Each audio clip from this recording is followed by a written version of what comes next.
Like many of you, some of us professional ball players have to pick up and move in a hurry. So when your address is going to change, call Sports Illustrated's customer service hotline at 1-800-528-5000.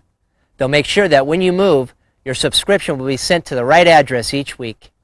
You can even call the same number to subscribe, to renew, or to give Sports Illustrated as a gift. It's that easy. Now sit back and enjoy your video.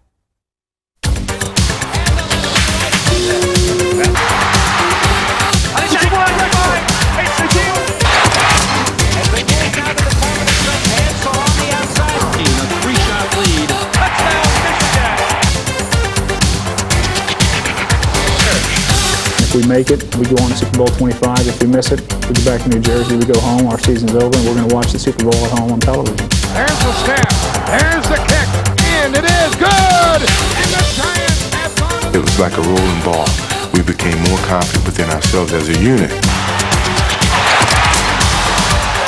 Right before the game, I told the guys, I said, hey guys, hang on, I'm gonna carry us today. To the Minnesota center fielder is driven to deep left center field. It is gone, home run bucket. It's over! The Bulldogs have pulled off the biggest upset in the history of youth basketball! And late play to the Lord Stanley's Cup. 3 sets to 2. 1991 was a special year in sports. A year we'll remember for its triumphs and tragedies. A year when records were set and hearts were broken. A year when old became young and last became first. A year in which old champions rose again and new champions confirmed their greatness. Sports Illustrated presents The Year in Sports, 1991, beginning with the Pro Football Championships in January. It didn't take long for the eager Buffalo Bills to establish their dominance over the Los Angeles Raiders in the AFC Championship game. An NFL playoff record 41 first-half points led to a 51-3 rout, making Buffalo's first trip to the Super Bowl an easy one. Go pack your bag! Go pack your bag! Where we going? To the show. Where we going? To the show. What time? Next week? What time is it? Showtime, baby! Yeah! But the New York Giants' trek to Tampa was a bit more adventurous. Let's set the tempo. Hang on to the ball, no penalty. Let's go get him, guys. In the low-scoring NFC Championship game between the Giants and the San Francisco 49ers, the hits were hard and many. But none affected the game more than the one Leonard Marshall put on Joe Montana in the fourth quarter. With Montana out, the Giants cut San Francisco's lead to a single point. And then after recovering a Roger Craig fumble with just 2.5 minutes to play, New York started a drive that would ultimately put them in position for a possible game-winning field goal.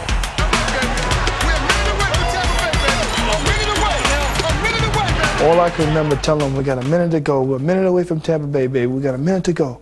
And I just kept yelling. And next thing I know, we get the ball in position. I'm saying, man, if they get that ball close enough, I know Matt's going to make the kick. It comes down to the last play, the last kick. And if we make it, we go on to Super Bowl XXV. If we miss it, we go back to New Jersey, we go home, our season's over, and we're going to watch the Super Bowl at home on television.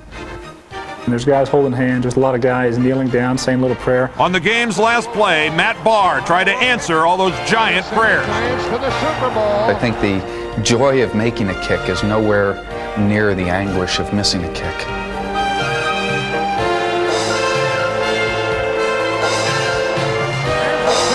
Here's the kick. It's long enough. And it is good. And the Giants have gone to the Super Bowl.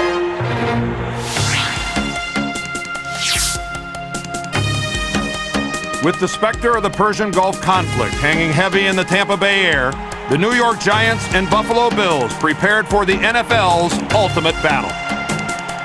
Early on, the Bills threatened to turn the game into another super rout, racing out to a 12-3 lead, while nearly putting Giants quarterback Jeff Hostetler out of the game.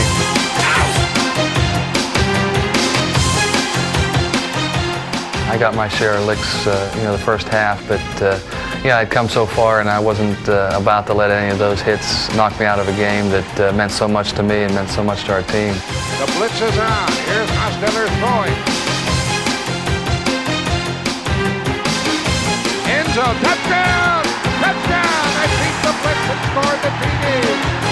Along with the powerful and punishing running of Super Bowl MVP Otis Anderson, the Giants kept control of the ball and took control of the game.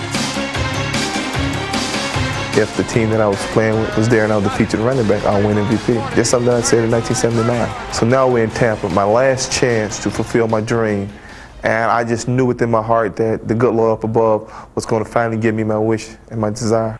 But in a game of this magnitude, desire plays both sides. Behind Jim Kelly, the Bills rallied once to take the lead, then fell behind, and ultimately mounted one last drive to give Scott Norwood a chance to win the game with a 47-yard field goal as time wound down. I was kneeling on the 40-yard line, and I remember there was a timeout and looking over and seeing their sidelines and looking down and seeing our sidelines and looking out there and seeing Norwood getting ready to kick the ball, and just thought to myself, you know, hey, it's out of my control, and it was a great game. Because we played our hearts out, and we really weren't supposed to be there to begin with. But yet, we knew that going to the Super Bowl was one thing, but winning it is another, because we had been there before.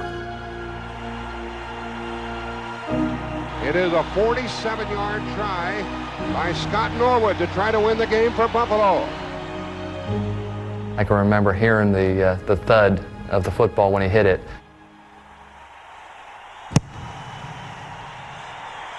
There's a kick. It is up. It is no good. Norwood missed. The Giants have won Super Bowl 25. In what would turn out to be Bill Parcells' last game as Giants coach, New York had won the most thrilling and dramatic Super Bowl of them all by a single point. Everson Walls with his classic jump up in the air. I mean, that he expressed the joy I felt for winning that game.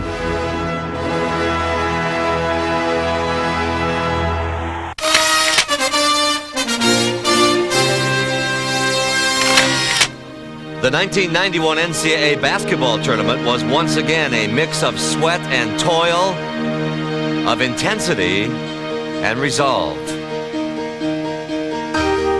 But even before the tournament began, through a regular season filled with months of disappointment and elation, we learned that the makings of a champion can be found in any number of teams, and that every year has its share of memorable and exciting moments.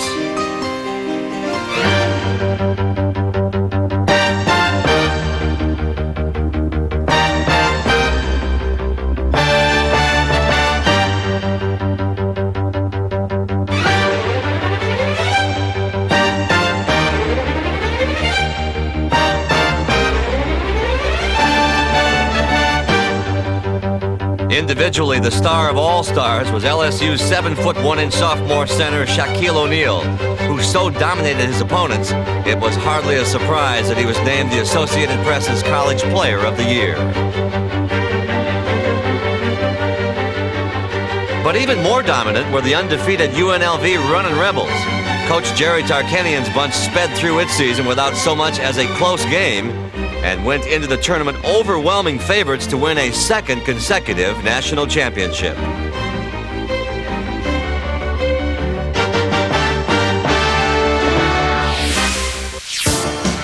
By Final Four time in Indianapolis, the question wasn't whether the Rebels would win, but by how much.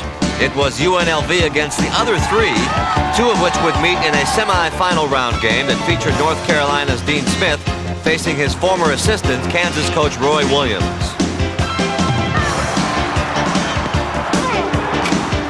The favored Tar Heels broke on top quickly, taking an early 8-point lead, but Kansas soon came back, outscoring North Carolina 24-7 in an 8-minute span to take command of the game. In the end, it was the student over the teacher as Kansas hung on for a 79-73 win. The Final Four's marquee matchup between Duke and UNLV was a rematch of the 1990 championship game. But unlike the previous year, Duke came out confident and strong. The ball is up and the tip is controlled by Grant Hill. Takes it away from Anthony and lays it in for the first. Led by tournament MVP Christian Laettner, the Blue Devils broke out to an early lead, but UNLV charged back to go up by 2 at the half.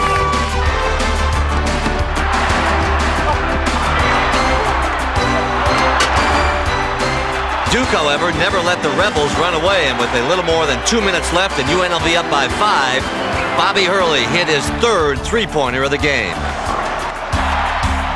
A minute later, the Blue Devils tied the game, and then with time running down, Duke got the ball back again. 18 seconds left. Thomas Hill going to the hole. Pull-up jumper's up. It rolls off. Tip. Laettner has a loose ball. He's fouled in the play. No shot. No shot.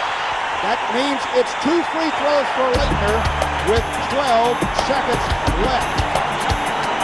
When they called a timeout, we went to the bench. I just looked at Christian and said, "Late, you have it." You know, he says, "Coach, I got it. I got him." It was a case where I'd been shooting 80% all year, and especially well in the NCAA tournament from the free throw line. So the only thing that went through my mind the whole time was, if I make these, wow, we're going to beat UNLV. We're going to beat UNLV.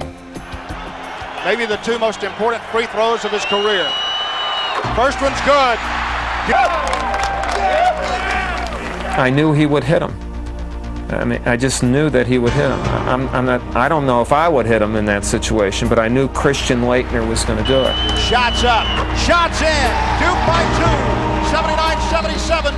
Now to Johnson, make him bring it up with 9 seconds left. Johnson to the right side. Johnson fakes. Looking. 5 seconds to Hunt. Anderson Hunt stops, fires a 3. No! It's off the mark. It's over! The Blue Devils have pulled off the biggest upset in the history of Duke basketball. The biggest upset in the history of Duke basketball. They have beat the number 1 UNLV Running Rebels. It's 79-77. Let's pass out the shark meat in Durham. Holy cow, what a finish! Christian Laettner's 2 free throws with 12 seconds left.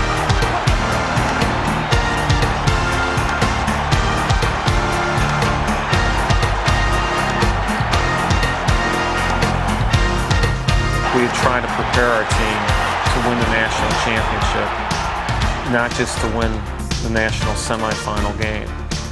And we knew going in that the biggest challenge of that weekend would not be the Vegas game, would be after, if we beat Vegas, what would happen. That would be the biggest challenge, and that would be the thing that no one would really focus on except us. Hey, you can't pace yourself because there's no tomorrow. Let's go. 1 game, 2, 3, win. Let's go, far best. Let's go, far best.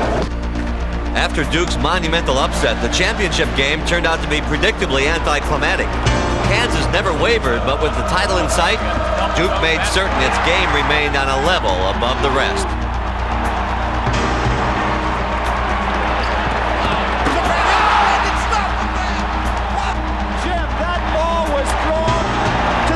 Was going out of bounds. I don't know how he got up there to get it. I never thought he would save it.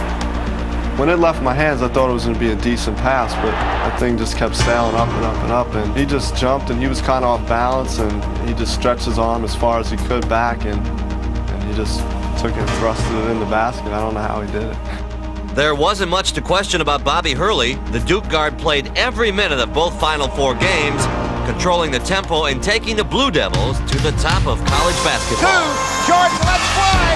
It is over. The Destiny Darlings have done it. The Duke Blue Devils have won their first ever national basketball championship. 72-65 over the Kansas Jayhawks. There is pandemonium here among the Duke faithful. There is pandemonium, I'm sure, in the heart of the Duke faithful. Players that I love and the people I really love were right there, and they were all together. And it was kind of a Duke celebration, not just for the '91 team, but for all the teams that had been to the Final Four.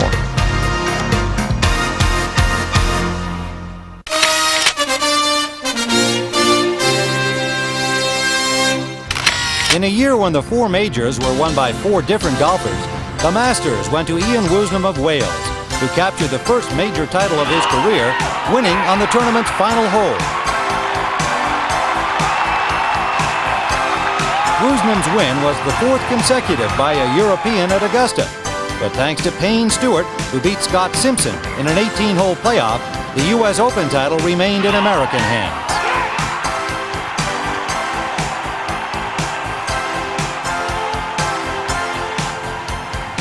A playoff decided the U.S. Senior Open as well, with Jack Nicklaus shooting a course record-tying 65 and beating Chichi Rodriguez. In women's golf, Meg Mallon managed to make enough putts to win 2 majors in 2 weeks, the LPGA Championship and the U.S. Women's Open.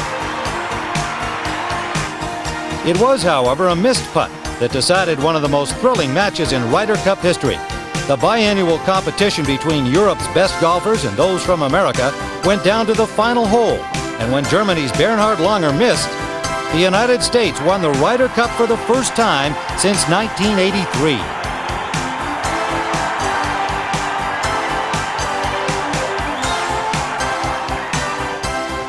But without a doubt, the biggest story of the golf season was the legend of John Daly.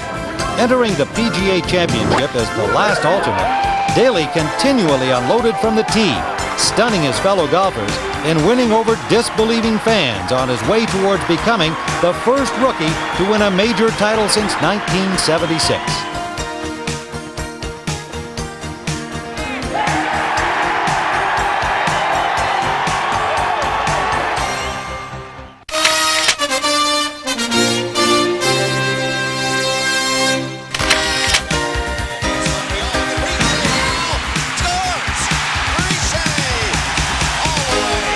The most wide-open hockey season in the last decade began with no clear-cut favorite for the Stanley Cup and ended with a new order in both team and individual honors.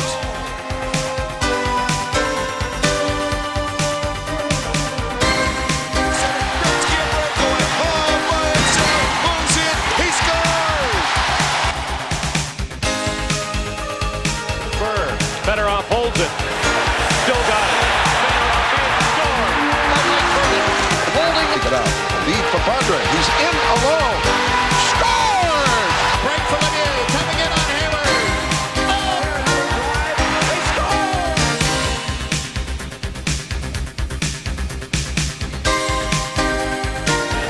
The big individual story was Brett Hull, who won his first goal-scoring title with 86, the third highest total in league history. He scores! Brett Hull, number 50. He scores from the slot, and Hull has number 50. He becomes only the 5th player in NHL history to score 50 goals in 50 games. Number 16, Brett Hull scores number 50 here in the third. Hull's St. Louis Blues made a quick playoff exit courtesy of the surprising Minnesota North Stars, who along with the Pittsburgh Penguins were the dominant teams of the Stanley Cup playoffs. After finishing a distant 4th in their division during the regular season, the North Stars knocked off both the Chicago Blackhawks and the Blues, and then the defending Cup champion Edmonton Oilers to reach the Stanley Cup Finals.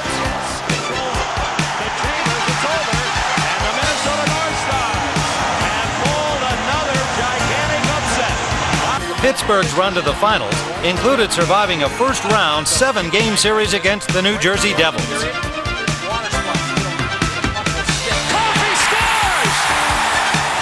They followed that with a couple of easier wins over Washington and Boston, as the rest of the Penguins followed the lead of their star Mario Lemieux to their first final-round appearance in team history. Both can't get it. Center. Shot the score by Lemieux. Before the finals, the question for the Penguins was whether they could overcome both their own dismal playoff history and the emerging Minnesota mystique. Break up the ice comes Lemieux, one-on-one with Casey. Game is tied. First point of the playoffs, or at least of the final series, looked easy for. Here's Lemieux. Coming right in on Casey. The big guy shoots. He scores! In the end, after falling behind 2-1, Lemieux and the Penguins had too many weapons and too much firepower for the North Stars, and eventually won the series in 6 games, taking home their first Stanley Cup. The greatest moment in the history of the franchise.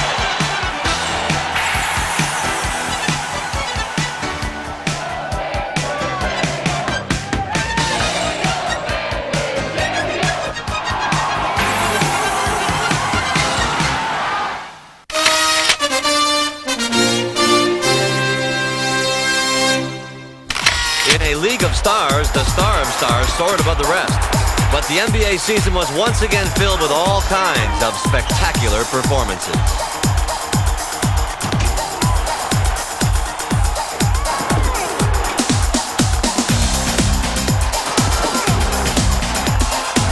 The NBA's best regular season record belonged to the Portland Trail Blazers, who started the year by winning 19 of their first 20 games and went into the playoffs as favorites to win their second NBA crown.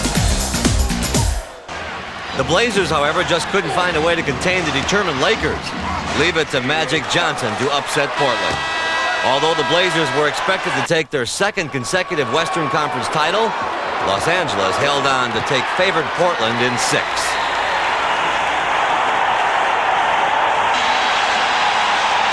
Going into the Eastern Conference Finals, the smugly confident Detroit Pistons fully expected to continue their quest for a third straight NBA crown. But the Chicago Bulls and Michael Jordan had other plans. We had to get over the intimidation factor. This team has intimidated us for 3 years in a row. This team has always been vocal towards us, trying to take our minds away from the game. I said, let's use some reverse psychology. Let's go and start talking trash to them, and see how they take it. Double team underneath Livingston. He missed the dunk, but at the end, Rollins. Next thing you know, we had them rattled. Sometimes he loses his cool when he gets upset. It was like a rolling ball. We became more confident within ourselves as a unit.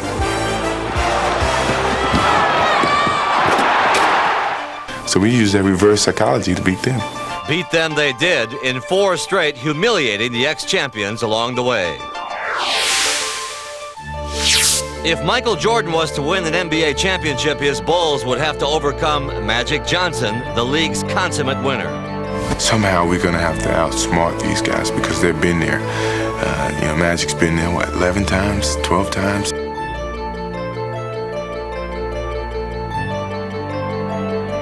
We knew they were an older team.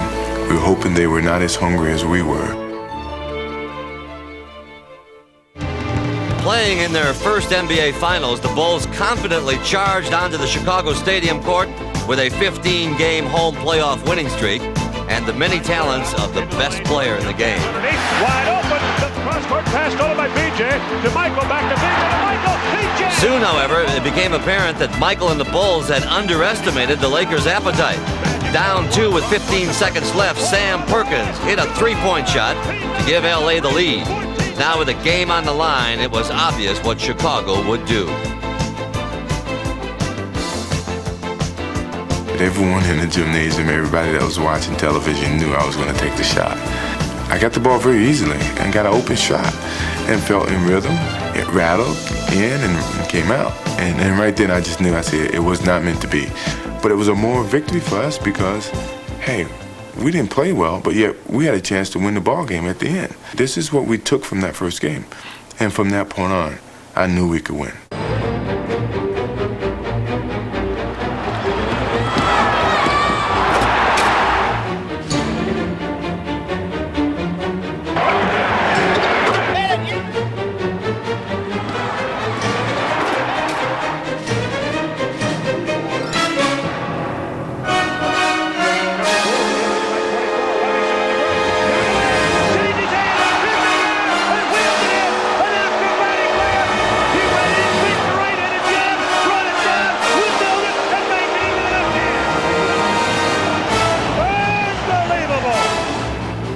I anticipated Sam Perkins coming up and blocking the shot, and I exposed the ball a lot more than I wanted to, and I had all the intentions of dunking the ball. And for some reason, I just switched hands because I anticipated him jumping to block the shot. And it came off great. I made the shot. It looked great. But from everyone's perspective, it was very creative, and it was something that I planned to do when I first took off the ground. But the defense altered that shot, and my instinctive creativity took over in the air. When the series shifted to Los Angeles for the pivotal third game, the Lakers raced out to a 13-point lead midway through the third quarter. But the Bulls came back to tie the game halfway through the fourth. Chicago eventually took a 1-point lead into the game's waning moments before Vlade Divac completed a 3-point play to put LA up by a basket. Down 2 with 10 seconds left, Michael had a chance for redemption. I thought back to game 1. I said, well, this is a possibility that I can redeem myself.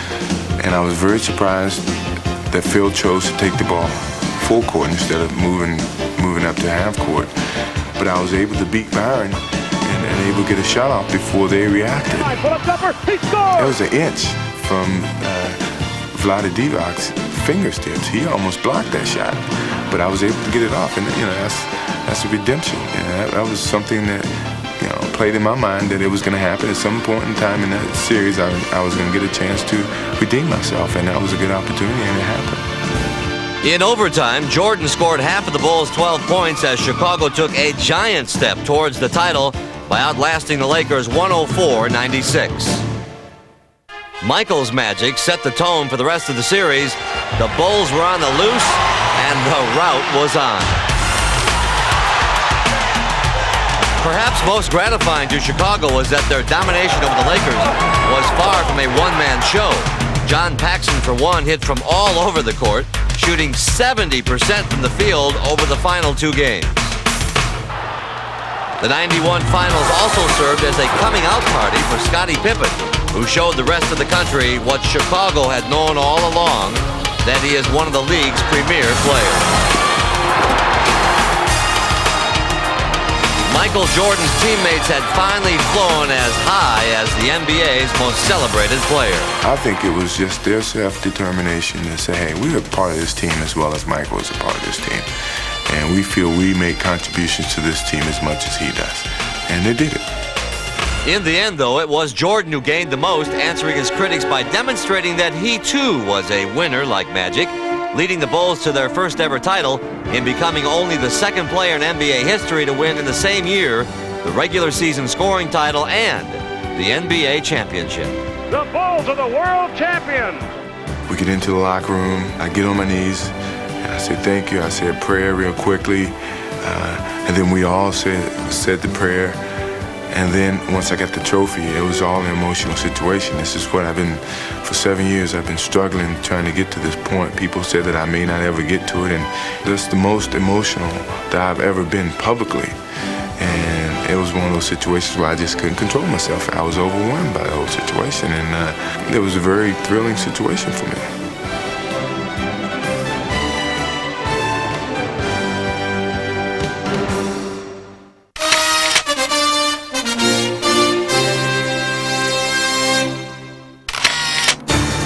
Biggest newsmaker in women's tennis in 1991?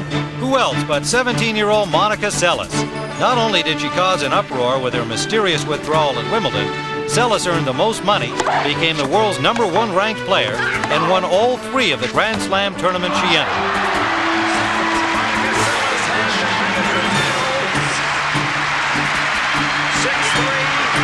Seles' success was no surprise. France's, however, was almost unimaginable.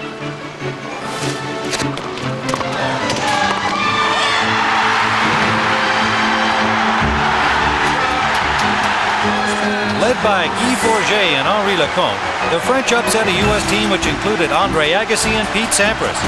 And as most of France celebrated, along with Captain Yannick Noah, took possession of the Davis Cup for the first time since before World War II.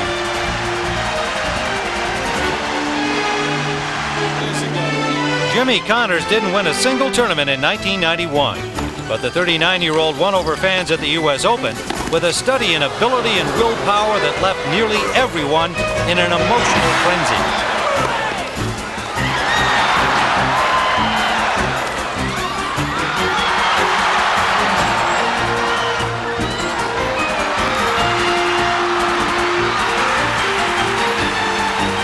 Although he would ultimately lose to Jim Courier in the semifinals, Connors left us with a memorable 5-match string that amazingly included 2 5-set wins over opponents almost half his age.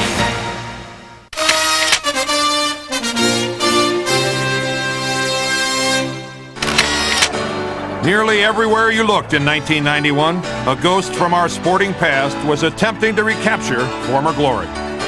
Some succeeded, some failed, but perhaps they all felt the same as one who gave it another try. Unfortunately for Mark Spitz, his comeback try didn't exactly happen the way he would have liked, and it ended after several disappointing performances. The same thing happened to pitcher Jim Palmer, whose spring training attempt to become baseball's first active Hall of Famer lasted just 17 days.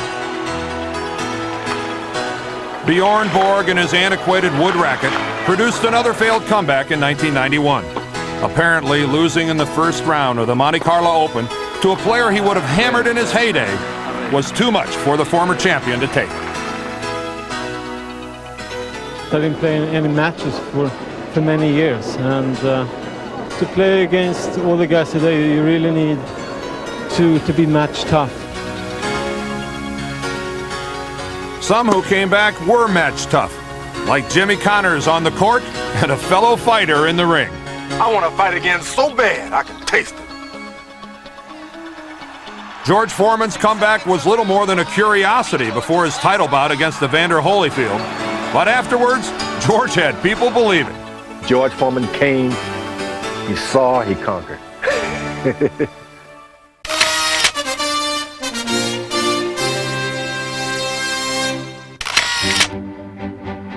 It was the biggest bout of 1991. Evander Holyfield, current heavyweight champion of the world, against the 42-year-old former champion George Foreman in what was dubbed the Battle of the Ages. Jim, I see this as a fight between George Foreman's 70s Cadillac and Evander Holyfield's 90s Corvette. If they collide, maybe the Cadillac can smash him up. But if it's a contest of quickness and youth, the Corvette has all the advantage. Early in the fight, Holyfield seized the advantage and didn't let up. The left and a right, and Foreman's in serious trouble. Bell may save him in this round. When it boils down to the 9th, 10th, 11th, 12th round, the rugged man, the outdoorsman, the fellow with the hatchet and the axe in his hand, he's going to be the one. That's what it was all about. Who's the toughest guy in the world?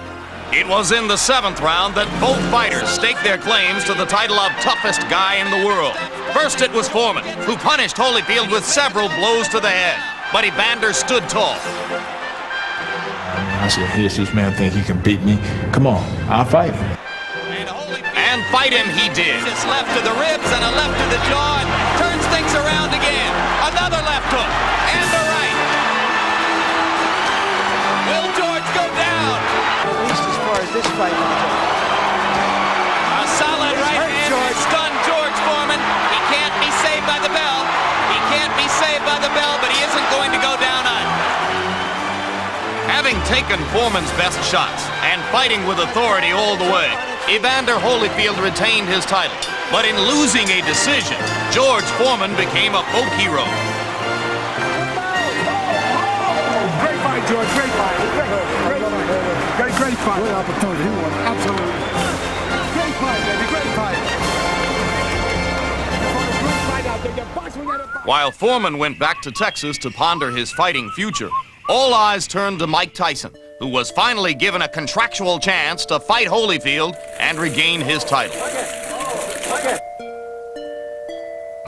But 3 weeks before the scheduled November bout, Tyson backed out with a rib injury. What remained for Mike was unquestionably the most important fight of his life, defending himself in Indianapolis against rape charges stemming from an incident with a beauty pageant contestant. Without Tyson, Holyfield settled for a hometown fight in Atlanta against Bert Cooper, a little-known fighter who hoped to emulate a better-known movie star. And this is for the championship of the world. It's a big shot for you. Fight like a champ. Okay, give me five. Good luck. I'm going to give him Rocky. That's all right, my man. All right, good. Right. Incredibly, Bert Cooper almost did give them Rocky, knocking the champion around the ring in a memorable third round. Holyfield wobbles in the corner. The champion in trouble. Cooper backs away. Holyfield almost goes down. Mills Lane's going to call it a knockdown and give him the count. Evander Holyfield floored in the third round by Bert Cooper. Another right hand lands flush. There's that sneaky right hand, Jim. Holyfield in serious trouble.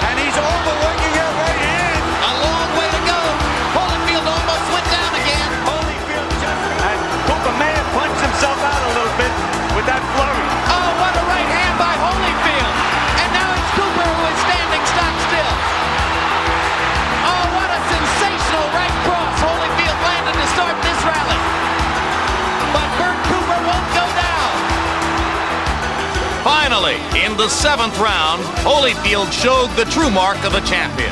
This could be it now. Only 15 seconds to go in the round. Not much time for Evander. Cooper staying right there. Target practice, but he's not going to get him. I don't think he's going to get him. Mills Lane has seen enough. Mills Lane stops the fight. Holyfield. In 1991, Evander Holyfield defended his title twice. But with Mike Tyson's future in doubt, at year's end, it was unclear whether the former champion or George Foreman, another former champ, would present the biggest threat to Holyfield's reign in the coming year.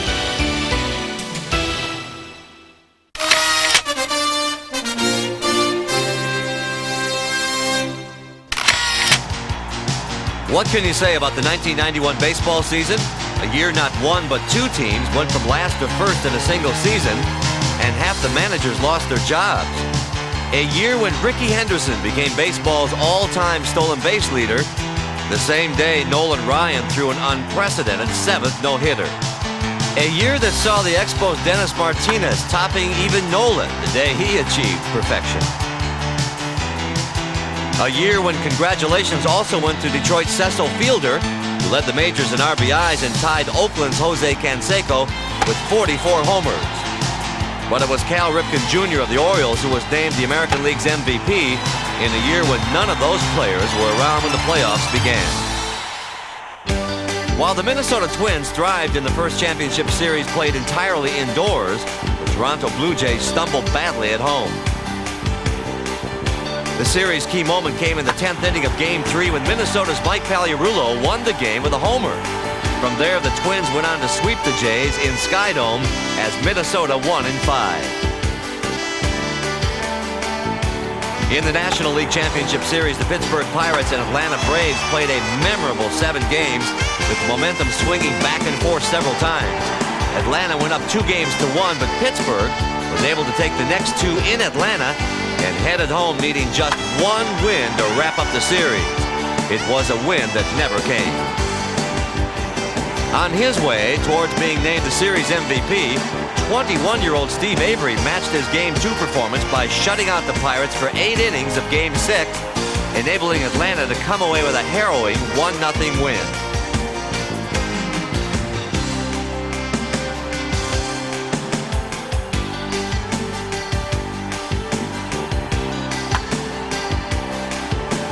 The next night, the Braves jumped out to a 3-run lead in the top of the first, more than enough for Atlanta pitcher John Smoltz, as the Braves shut out the Pirates again and joined the Twins in the World Series.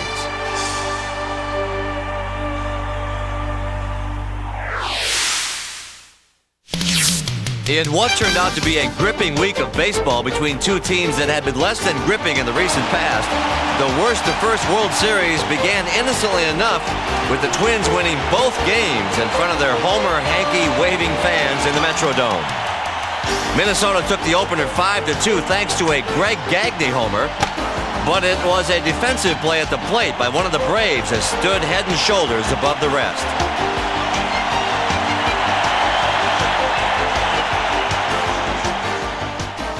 I knew we were going to have some kind of collision, and I tried to brace myself as much as possible. And fortunately, Dan's cleats got caught in my mitt, and I thought it was a good time to go into a handstand. Might get a chance to get in Sports-Ill, and here I did. So at least I got a chance to be on the cover of Sports-Ill. Another defensive play in Minnesota's 3-2 win in Game 2 might have looked better on the cover of a wrestling magazine. It happened in the 3rd inning with the Braves trailing 2-1 and threatening to tie the game. Holding at first and coming off the bag is Ron Gant. And he is furious. The first base umpire from the... Although Ron Gant appeared to be anchored on the first base bag, Twins first baseman Ken Herbeck gently pried him loose. I thought it was a heck of a play by myself. Anyway, I have to pat myself on the back because I kept my glove on the guy's foot. I don't keep my glove on the guy's foot. His foot comes off, he puts it back on, he's safe. I kept my glove on his foot, he came off the bag. He's out.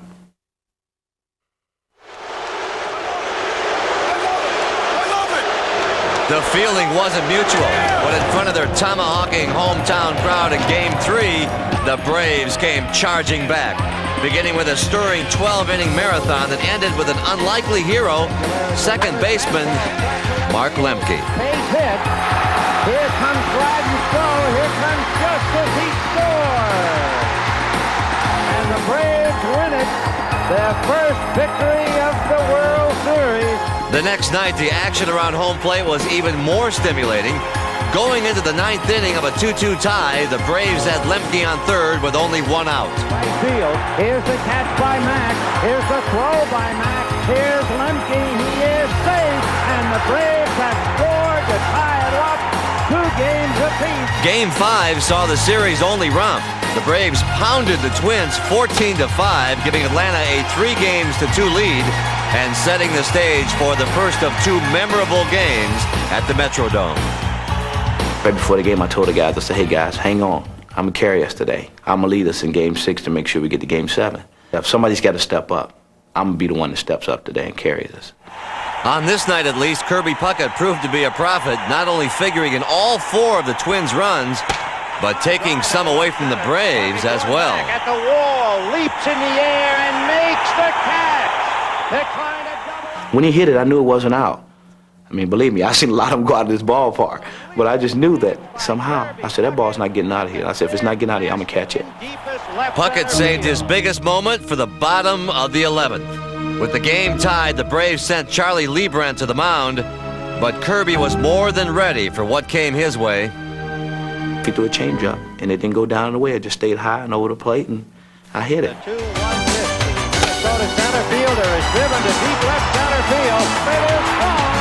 Puckett's homer gave the Twins a 4-3 win, and the next night, their championship hopes were kept alive by Jack Morris, who was intent on playing out a lifelong fantasy. It was a dream. It was something I visualized in my head over and over again. You know, I had wanted this situation to happen. I was looking forward to it, and I was excited about it. It wasn't a nervous situation. It's like, yippee, let's go. And now the fun starts. Fun for Morris meant torture for the Braves, and as the game progressed, it became apparent that the Twins pitcher was determined to make his dream come true. But the Twins couldn't score either, and the game remained scoreless in the top of the 8th. Then, with Lonnie Smith on first and no one out, that almost changed. Terry Pendleton doubled to left, but Smith only made it to third. Did he fall for a decoy throw to short by Twins second baseman Chuck Knobloch? Or, as he later claimed, did he just lose track of the ball? Either way, Smith's base running blunder had cost the Braves an easy chance to score. 1 out later, with the bases loaded and Atlanta on the verge of taking the lead, it was hard not to recognize the intensity of the moment. It was nerve-wracking as heck out there. My nerves were shot. I don't know how I made it through that. I still haven't recovered to this day. I can't even sit down. I'm so nervous because I knew if we could score 1 run, we'd only be 6 outs away from winning the World Series. Sid Bream's double play grounder was just the first in a string of late-inning close calls that would ultimately define the evening. Eventually, the game would wind its way into the 10th, making it the first extra-inning 7th game since 1924. Finally, in the bottom of the 10th, the Twins had an opportunity to break through.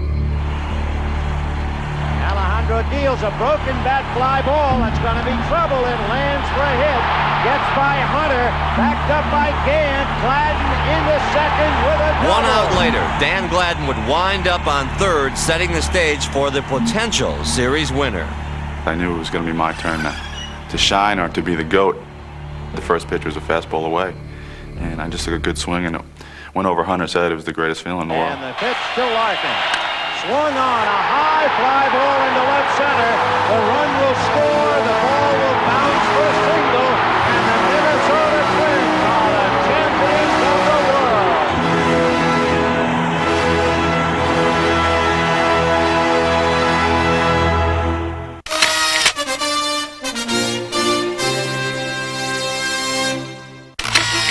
After splitting the first 2 Triple Crown races, it was on the Belmont track that Strike the Gold and Hansel went down the stretch to decide the year's best 3-year-old. An honor that Hansel hung on to by a head. 4 times he finished first on the oval track at Indy, But in his 34th and last 500, A.J. Foyt was out of the race after only 25 laps. This time around, the winner was Rick Mears, who joined Foyt and Al Unser Sr. as the only four-time winners at Indianapolis. Mears becomes the third four-time winner of the Indianapolis 500. In track, Carl Lewis and Leroy Burrell were unquestionably the fastest men of the year. In June, Burrell set the world record in the 100-meter dash, a record Lewis later broke at the World Track and Field Championships in Tokyo.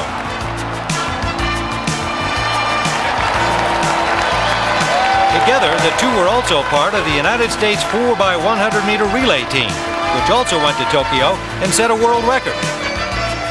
For Sergei Bubka, world records were apparently nothing to jump around about. Bubka set and then broke either his own indoor and outdoor pole vault record 8 separate times in 1991, becoming, along the way, the first man to go over 20 feet. Sergei might have jumped the highest, but not the farthest. That feat belonged to Mike Powell. It had been 23 years since Bob Beamon flew more than 29 feet in the long jump, a record that many thought was unbreakable. But at the World Championships, Mike Powell soared. I think it's something long, and it's a world record! It's a new world record! It's not gone to Carl Lewis, it's gone to Mike Powell! A following wind of 0.3 meters per second. It's not gone to Carl Lewis, it's Mike Powell, and that has broken Bob Beamon's world record! But on the evening of August 30th, Powell had jumped 9 inches longer than his previous best, establishing a new world record of 29 feet, 4.5 inches.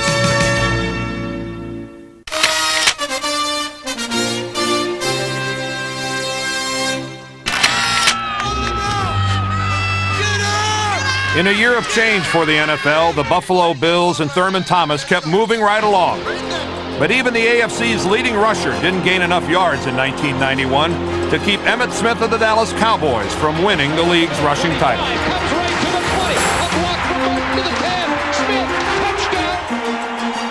And honor Smith took by passing runner-up Barry Sanders of the Detroit Lions on the last day of the season. Could it be, though, that Barry wasn't even the most exciting Sanders in the league?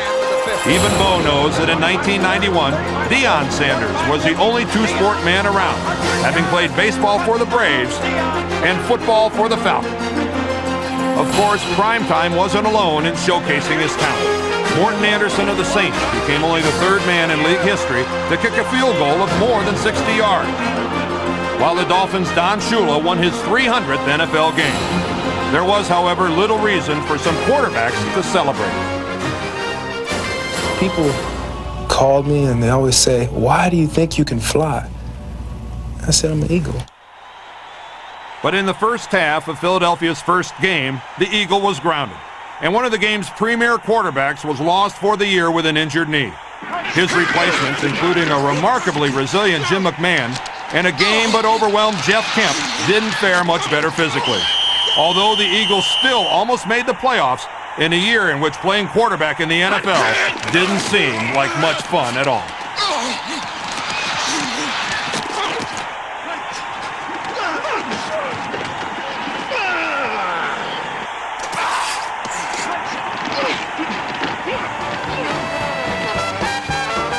So where could you find fun? Well, one spot was New Orleans, where Saints owner Tom Benson reveled in his team's 8-0 start on the Saints' way towards winning their first ever NFC West title. There was plenty to get excited about in Houston, too. Warren Moon led the Oilers to another AFC Central title, while his old coach was having the time of his life in another city. It's what you wait your entire adult life for, Ray. Get the feeling running down your arms, into your fingers. This is what life's all about. Jerry Glanville's evangelistic style was intoxicating to the Falcons. Still, with their talent, it was no miracle that Atlanta made the playoffs for the first time since 1982.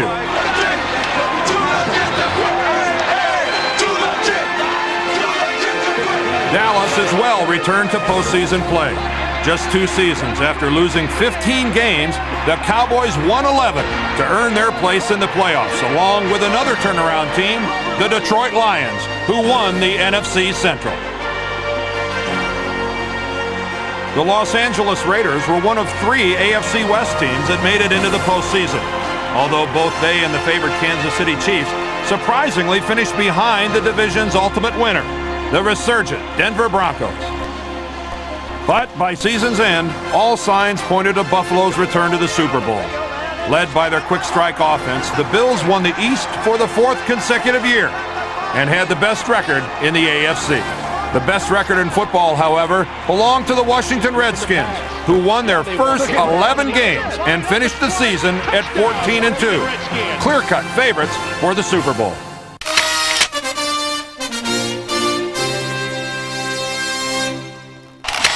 In a year in which college football's race for the national championship ended inconclusively, Tony Sands of Kansas was hardly flat-footed, running for an NCAA record 396 yards in 1 game.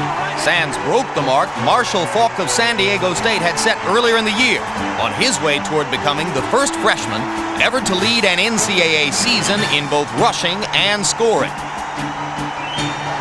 Meanwhile, Florida State stayed atop the wire service polls for much of the year. The explosive Seminoles ran by, over, and through a variety of opponents, thanks to quarterback Casey Weldon and his potent offense. Weldon over center Baker, running backs are in the eye.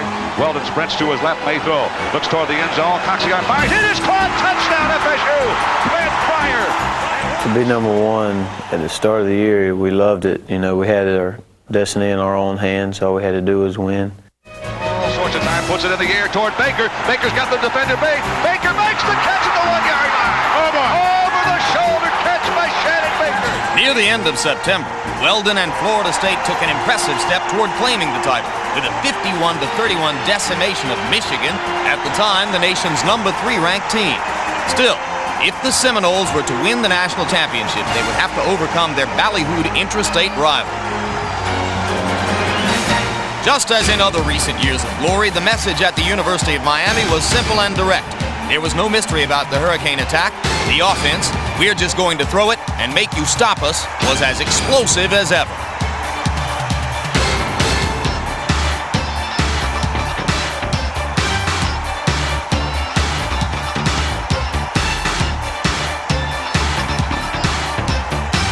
Even when the Hurricanes didn't have the football, they still showed electric scoring potential. Fleet Kevin Williams was a lethal kick returner.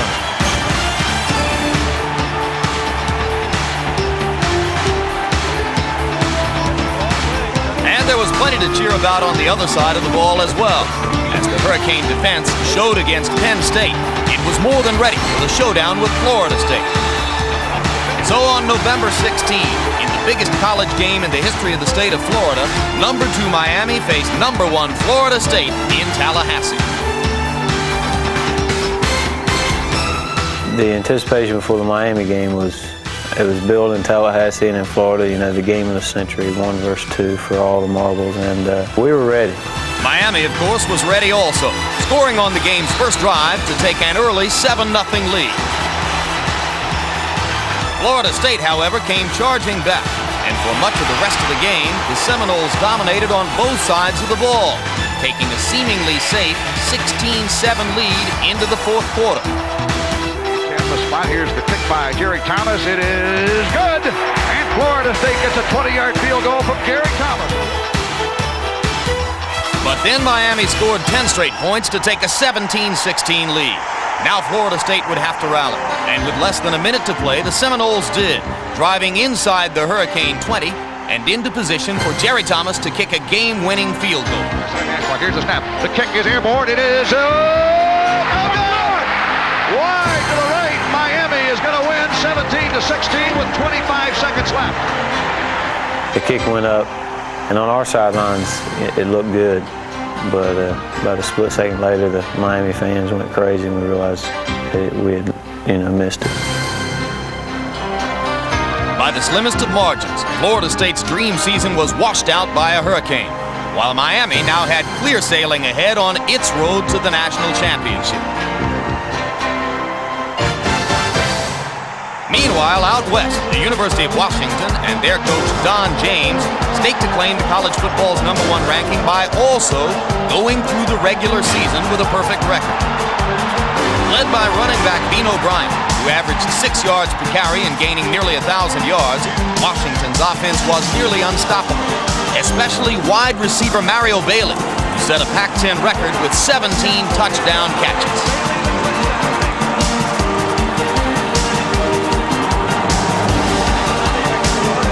And the Huskies didn't just beat teams, they beat them up, scoring more than 40 points per game while holding their opponents under 10, thanks to a ferocious defense that led Washington to its Rose Bowl date with Michigan on New Year's Day.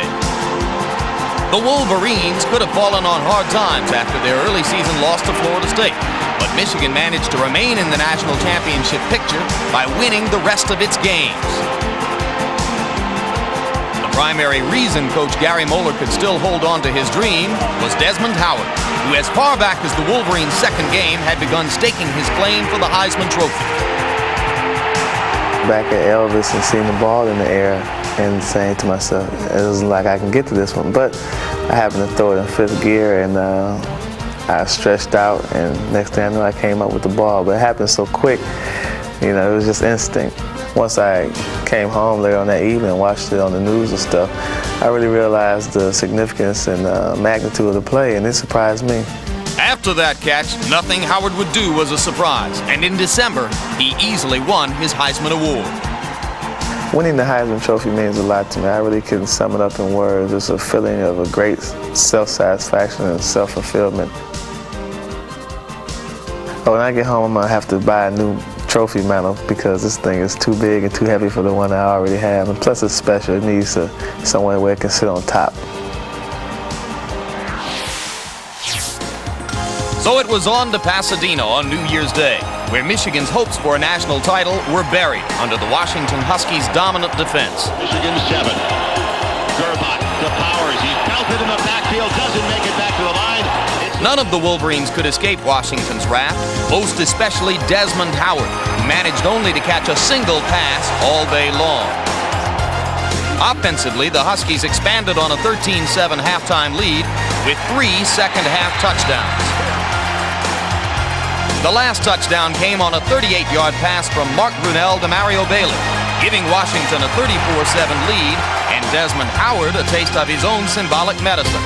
Washington romped on its way to a coaches' poll share of the national title. Against Nebraska in the Orange Bowl, the nation's other #1 team quickly demonstrated why it deserved its half of the national championship. Miami's quick strike offense gave the Canes an early lead, while defense smothered Nebraska's running attack, limiting the nation's top ground team to just 82 running yards. And led by Rusty Medeiros' 4 sacks, the Hurricanes simply blew the Huskers away, holding Nebraska scoreless for the first time since 1973. Larry Jones ran for a touchdown and 144 yards, as Miami kept control of the ball and eased away with a 22-0 win. Who was #1? The poll said both Miami and Washington, as the two teams split the national championship.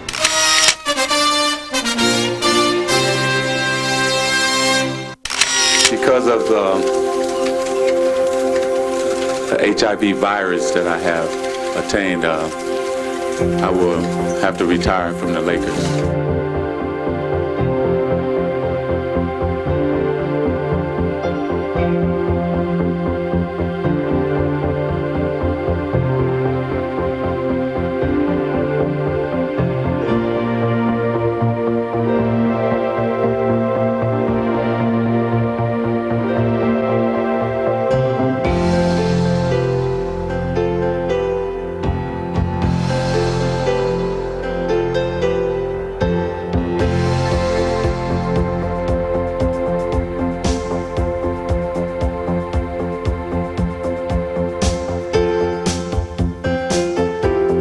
Life is gonna go on for me, and I'm gonna be a happy man.